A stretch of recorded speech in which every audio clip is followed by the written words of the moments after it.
అల్లుడిని చూడగానే పాత అల్లుడిని పక్కన పెట్టినట్టు కొత్త గిన్నె చూడగానే అబ్బా! వాడేయాలి అని అనిపిస్తుంది కదండీ!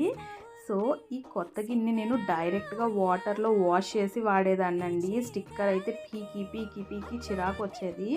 సో, ఫైనల్‌గా ఈ ట్రిక్ యూజ్ చేసి నేను లేబుల్స్ అయితే ఈజీగా రిమూవ్ చేసేస్తున్నానండి.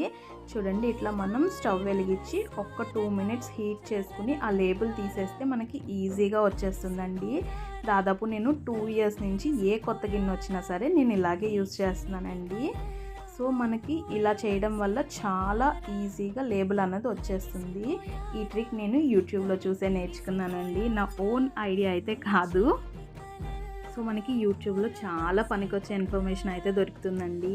సో, ఆల్రెడీ తెలిసిన ట్రిక్కే కదా! మళ్ళీ కొత్తగా చెప్పేదేముంది అని అయితే అనుకోకండి. సో, నాలా తెలియని వాళ్ళు ఎవరైనా ఉంటే వాళ్ళకి తెలుస్తుంది కదా అని చెప్పి వీడియో అయితే చేసేసాను. సో, ఫైనల్‌గా నా వీడియో నచ్చితే తప్పకుండా ఒక లైక్ చేయండి. అలాగే సబ్స్క్రైబ్ చేసుకోండి.